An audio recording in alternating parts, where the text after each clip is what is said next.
The nightmare of last January the 6th was not just an event, it was a revelation. It was a revelation of deeply dangerous divisions in our nation, some political, some ideological, some racial, and some disguised as religious. But it was also a revelation that there are forces intentionally seeking and working to divide us. Left unchecked, unaddressed, and unhealed, this can lead to the decline and deconstruction of our nation and make it impossible for us to strive to be one nation under God, indivisible, with liberty and justice for all. The nightmare of January the 6th was not just an event, it was a revelation. But it was a revelation in another sense. That day and our response to it contained potential for both peril and promise. The peril is the possibility of the decline, deconstruction, and even destruction of our nation and its most cherished values. But that peril is only an inevitability if, as William Butler Yeats said in another context, the best lack all conviction, while the worst are filled with passionate intensity. But the promise is the renewal and revival of the United States as the multiracial, multi-ethnic, pluralistic democracy that was envisioned when this experiment first began. That promise becomes a real and greater possibility if enough of us will summon the spiritual courage necessary to attain it. It is not an exaggeration to say that we are living in a moral moment of spiritual peril and promise. Such a moment demands moral vision that sees beyond mere self-interest and beholds the common good, a spiritual strength stronger than any sword. Let me suggest 3 spiritual keys to that. First, we must renew our relationship with the God who the Bible says is love, with the God who is the creator of us all.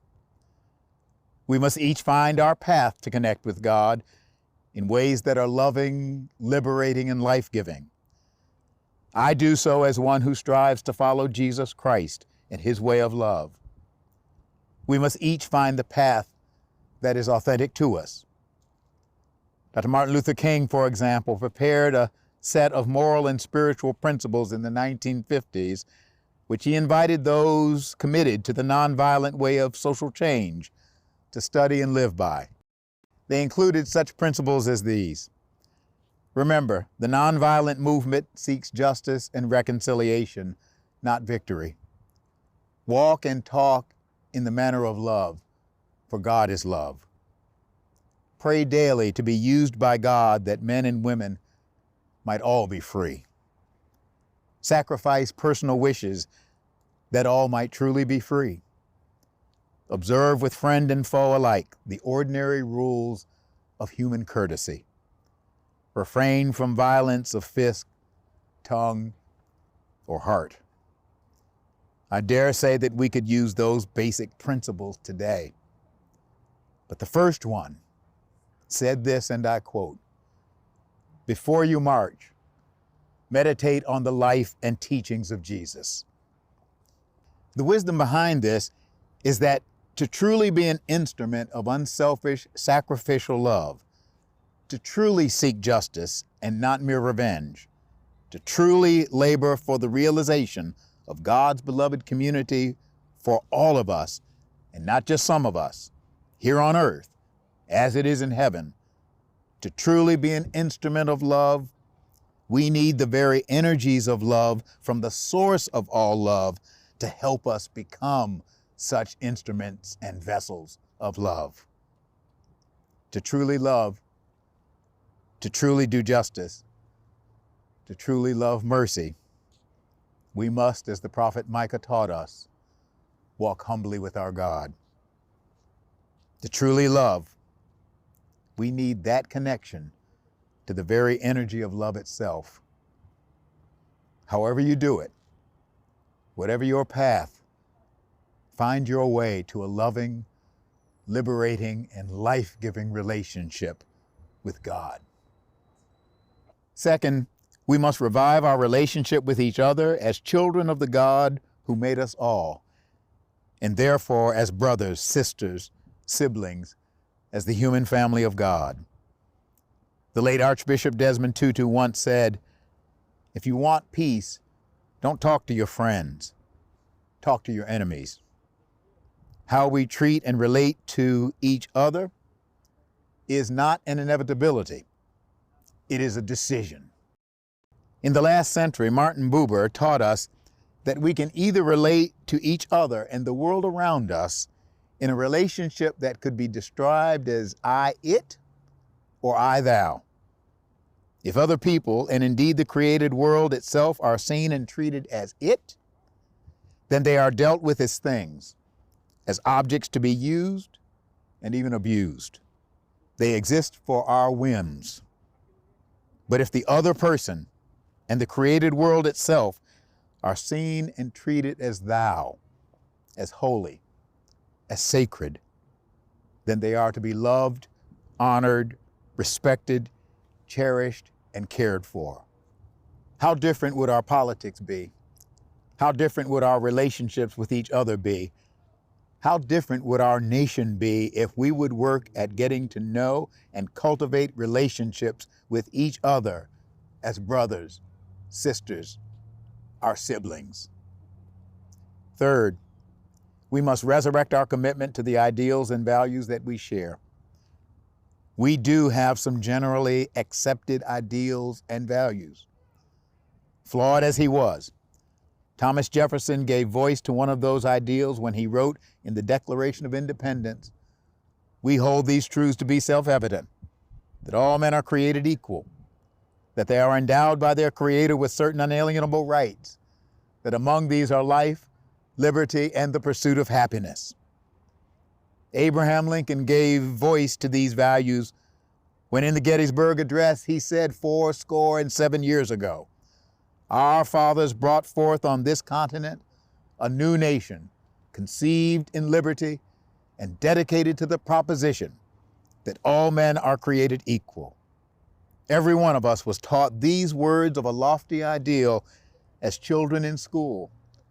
I pledge allegiance to the flag of the United States of America and to the republic for which it stands, one nation, under God, indivisible, with liberty and justice for all.